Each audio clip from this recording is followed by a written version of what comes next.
I've been a writer all my life, and I worked in construction most of my life. And this first poem comes out of the construction. Picture it's August, it's 100 degrees out there. You're working on a house, and you just go nuts out there after a while. And you're banging nails and sweating like crazy. And this poem, or this song, or whatever, it started coming in my head, and here it is. And I get to do rhythm with it.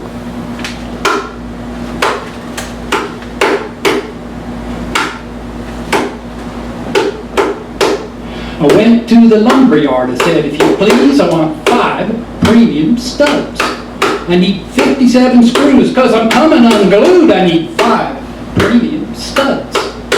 This ain't no stick-up, just load my pickup with 5 premium studs. We can hammer all night, build a house of delight, keep it level and true so we don't get sued. If the order's too large, put it on my charge. I need 5 premium studs. That's 5 premium studs.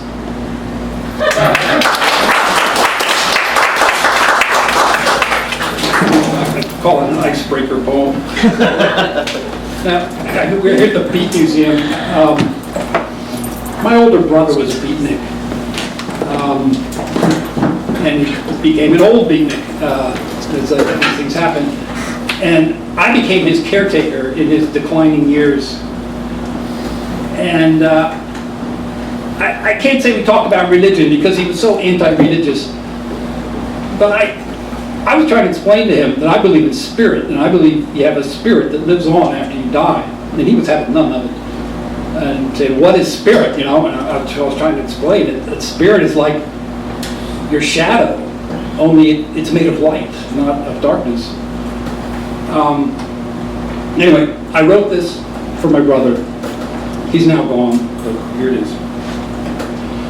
Your spirit is a shadow, lingering, made of light. Your spirit is a shadow, growing longer into night. Your spirit is a shadow none can capture, all can see. Your spirit is a shadow, set free.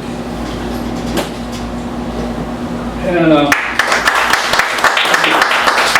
I was speaking of my brother there, but you could, apply it to anybody. You could write it on my tombstone, and please do. Just write it like this. My spirit is a shadow, lingering, made of light. My spirit is a shadow, growing longer into night. My spirit is a shadow none can capture, all can see. My spirit is a shadow, set free.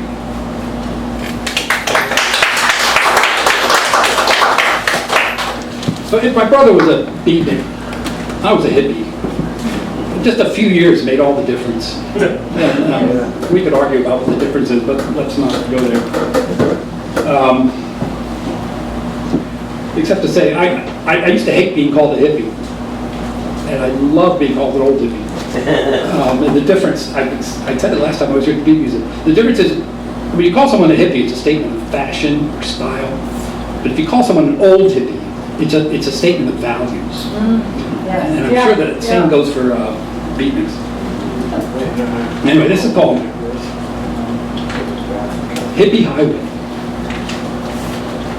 Driving this time warp microbus, tired, I stop for hitchhikers near Mendocino. They reject the ride, call it junk. Punks. At the Oaks Cafe, I'm the only customer, along with 6 kids riding tricycles around the tables, while 2 moms help themselves to beer from the cooler. The cook, who is also the waitress, has a star in her nose and owns one of the kids. She calls me sir until I make her stop. I ask if the pie is fresh, and she says, no, it's as stale as our coffee. Have a brownie. They're spiced. Now it's dark as I drive down 101 with headlamps dim as doobie tips, not even aimed right. Some big rig might not even see before plowing into me. So I follow a camper truck painted in mushrooms that glow and fade as my lights work and don't. The funky camper seems to feel a kinship and sets a slow rhythm.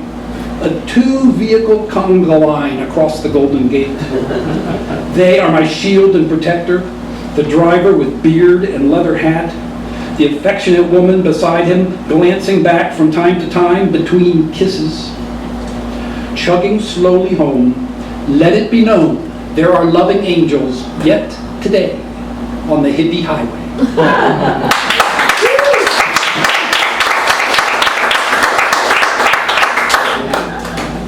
If you ride the bus between Pacifica and Half Moon Bay, the St. Clair County bus, there's a shuttle that runs. And you'll see this poem that I'm about to read, because it was selected by the powers that be to be displayed on the bus for the month of October. And it's my advice to young girls who want to grow up and marry a prince, or grow up and marry a hedge fund manager. It's called Just Saying. Just saying. You sure you want to marry a prince? Actually, dragons are hardworking, faithful and honest, long term. Maybe not so good looking, but it takes skill to breathe all that fire. He keeps the house warm. The kids can bounce on his tail. Prince Charming is an idiot. Look at all the great women he ignores while out chasing dragons.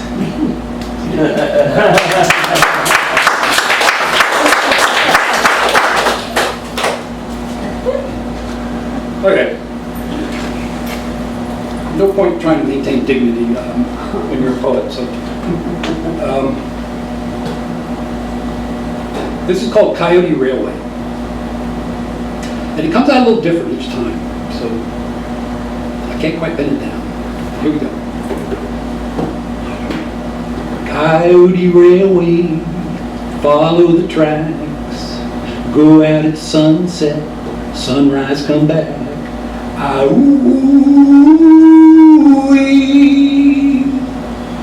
Coyote comedy, when you don't see a big wet nose on the back of your knee.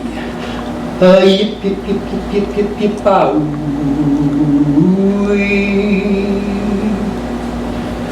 Coyote toothpick, mouse tail and teeth, pups on a hillside, playing games, hide and seek. Coyote freight train, rabbits in a line. One day you're starving, next day you're fine.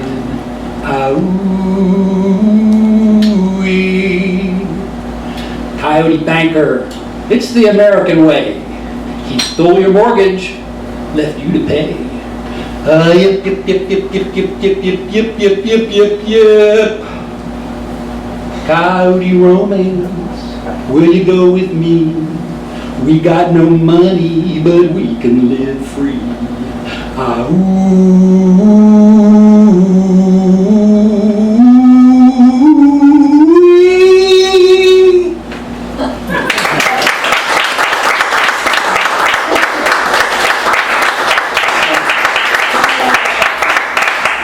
Should I do one more, or what's the time? You can do whatever you want. Sure, one more.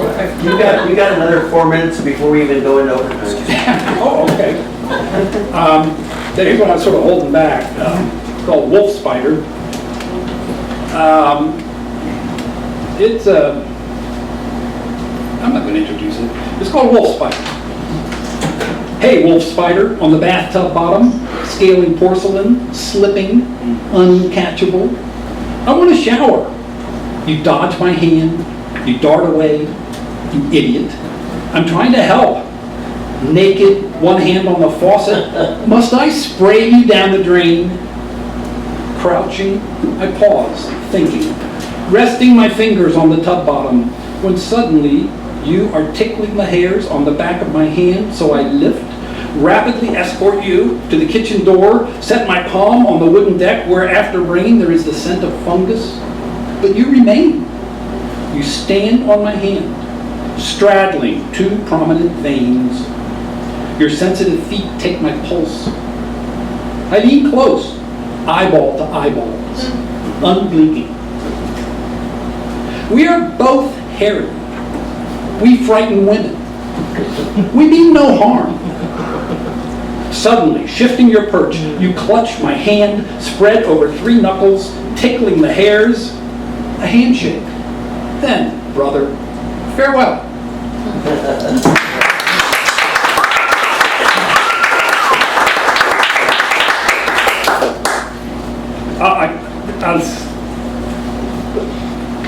Terry, you're on next, right? Yeah. So, okay, this poem is an introduction to Terry Adams. Terry and I are neighbors in La Honda, and we walk together every Tuesday. There's this hill behind his cabin. His cabin, by the way, is the Ken Kesey cabin. This is called "If You Grow Old, It Is Your Own Fault," which came out of one of our walks. If you grow old, it is your own fault, I say to Terry as we climb the mountain behind his cabin. Terry is wearing a device that measures his heartbeat and sends it by cell phone to doctors at Stanford. Terry has a flutter. Nothing serious, probably. Terry has a great heart, actually. Something serious, warm and wise. We ascend this hill on Tuesdays every week, discussing poetry and plumbing, our twin passions, the gathering of mountain water funneled into pipes, delivered to homes, the ordering of words funneled into pages, delivered nowhere, sadly. We discuss friends fallen or falling, the arc of marriages, parenthood, oddball relationships, each a story and a puzzlement, webs woven of love and rage. That and motorcycles, we talk. Pacifist veterans who walk, still seeking sense of an incomprehensible war shaping our lives. We are harmless. We survived. He, the Air Force, I, the draft. So we hike, hearts pounding, the simple friendship of two old men seeking the hilltop, again and again. Nice.